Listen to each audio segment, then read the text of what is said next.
Why is it so simple to spend $45,000 a year to incarcerate, however, not a fraction of that cost to ensure the success of a person transitioning from incarceration to freedom?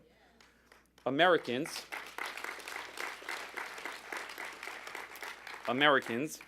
whether they be Republican, whether they be Democrats, Muslims, Jews, Christians, progressives, conservatives, anybody who is thoughtful of whatever belief clearly recognize that our prison system is an abysmal failure. And what other enterprise, I ask you, what other enterprise in American society could have a 2/3 failure rate and continue to be sustained with unprecedented public financial support? That's right. Statistics demonstrate upwards of 2/3 of ex-offenders will commit a serious felony within 3 years of release, and yet we accept this as the norm. Today, through this conference, you will hear a hopeful message, a message of how Jersey City, of how Hudson County are working together to maximize the opportunities of formerly incarcerated people. The rigorous addiction treatment provided by Integrity, housing opportunities provided by Hudson County, employment and training from Jersey City, we are providing hope to people who are rock bottom, many of whom are not strong enough to provide for the entirety of their lives after years of incarceration. What we do here is not only good, but it is what we are really commanded to do as Jews, as Christians, as Muslims, people of goodwill. We are asked to help the least of our brethren.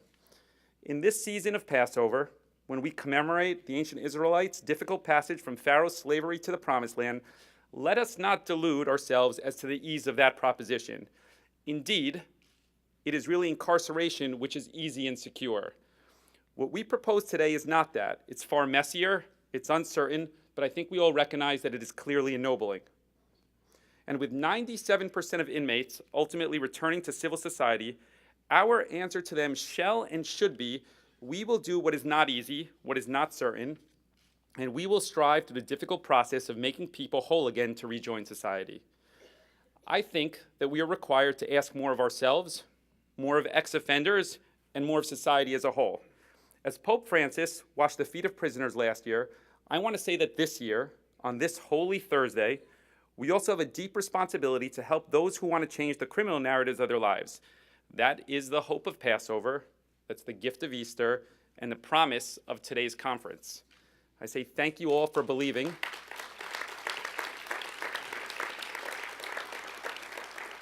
I say thank you all for believing that we can do better. Because you're here, I know that we can. Thank you.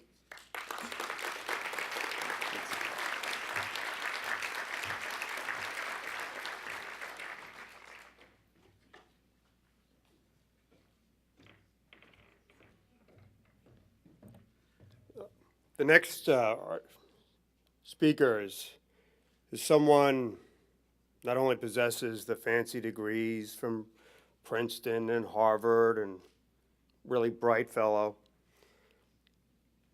You know, being in the U.S. Attorney's Office, you are the chief law enforcement officer, representative of the federal government.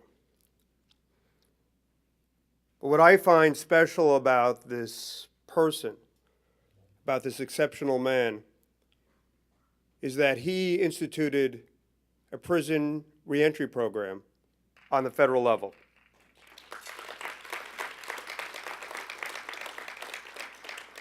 And, you know, whether it's, there's one of these snow days in New Jersey. I thought I lived in New Hampshire this past winter. And we had a scheduled meeting, and I called up his office, and he says, "No, Jim, I'm still ready to meet with you." And I had to put on those boots and trudge in Newark, and I parked illegally because I can't afford to park there on the salary that the mayor. No, but the point is he's there, and in the midst of prosecutions, in the midst of making our state safer, he understands a core principal value is reclaiming lives. And he's established a reentry program, working, and you'll hear from some of the people today, but that would not have been possible without a tenacious commitment to justice. And as the prophet Micah says, and in Judaism, it's not just the quality of mercy. Justice is required. It's required of us. And now someone who's done that from a deep well of decency and integrity, our U.S. Attorney, Paul Fishman.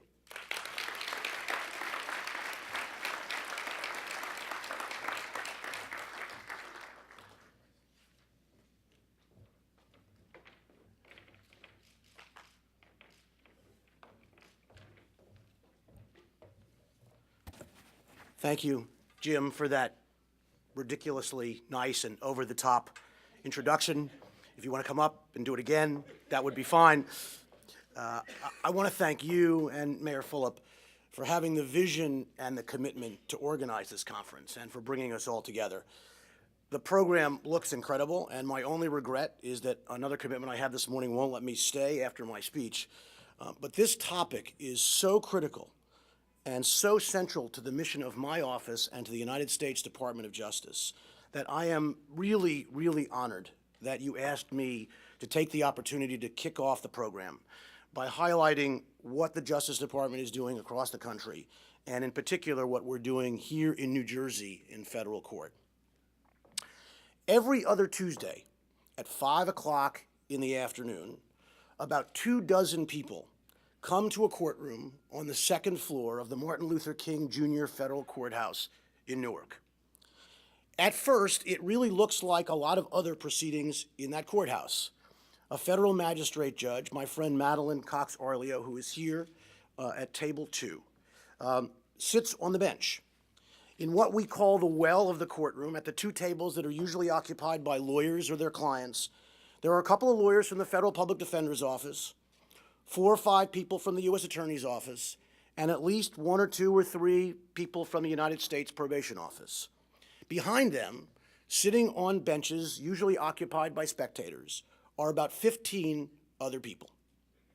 But this proceeding is different. Everyone on those benches has very recently left federal prison, some with a stop at a halfway house, others directly from jail.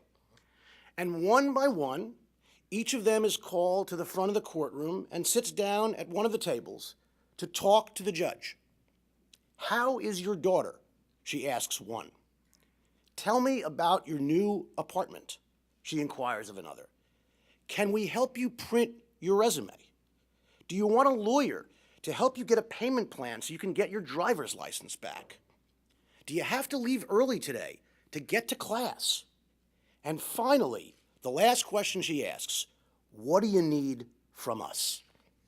That is an extraordinary thing. And as you listen to her questions, and you hear the answers, and you watch the interaction among all of those people, you begin to realize that there is something very special and really inspiring going on in courtroom 2A. The last time those defendants were in that courthouse, lawyers from my office were asking a different judge to send them to prison for a substantial period of time. The last time those defendants were in that courthouse, a judge explained how the things that they had done and the crimes that they had committed required that they receive a meaningful period of incarceration. Now, when they walk in, members of my office and court personnel are editing their resumes, teaching them how to interview for a job, and offering to tutor them in math. The judge is helping them register for college, find apartments, and get jobs, and is literally taking them to a charter school to help them enroll their kids. Now that they have served their time, those defendants are being asked by lawyers and staff from the same U.S. Attorney's Office that sent them to jail and by a federal judge working with very dedicated probation officers and public defenders, many of whom are here today, "What do you need from us?" How did we get here? And is there an inconsistency? And the answer is no. And let me tell you how we got here. We have, as the mayor just said, a crisis in this country. Our federal and state prisons currently house 1.5 million people. Hundreds of thousands of more are in local jails. In all, we estimate that more than 1 in 100 adults are behind bars. More than 200,000, about 217,000, are in the custody of the Federal Bureau of Prisons. And it is my job, and the job of the people who work in my office, to put several hundred more there every year. In my judgment, those people have committed crimes for which that is the appropriate punishment. But for almost all of them, their incarceration does not and should not last forever. More than 95% of federal prisoners will be released, and when they are, the overwhelming majority will go home, or somewhere near where they once called home. And it is on that journey and at its destination that they may well fail if they don't have help. Many come back to families that are barely intact if they are there at all. Housing is hard to find, and jobs are even tougher. It's hard enough in today's economy for lots of people without criminal records to find work. And here, we've been particularly slow to recover.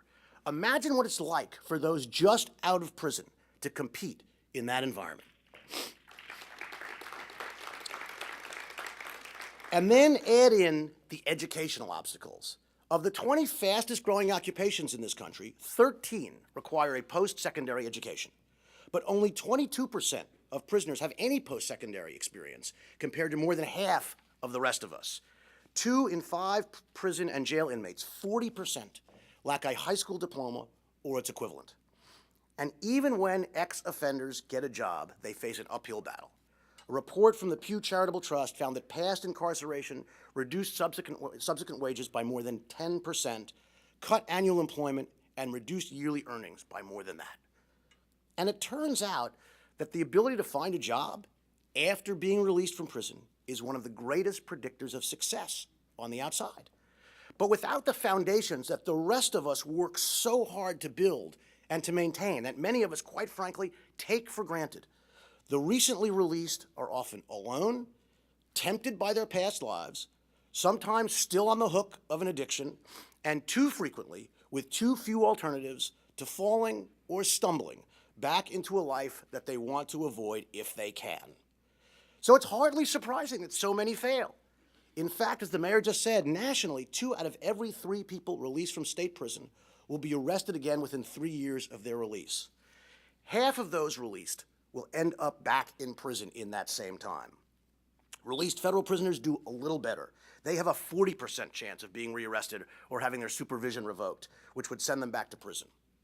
Those numbers and the realities they present are daunting. With roughly 700,000 people coming out of our state and federal prisons every year, plus the millions that flow through the jails at the local level, recidivism has terrible consequences for the lives of offenders and their families. It has serious, serious implications for public safety. And with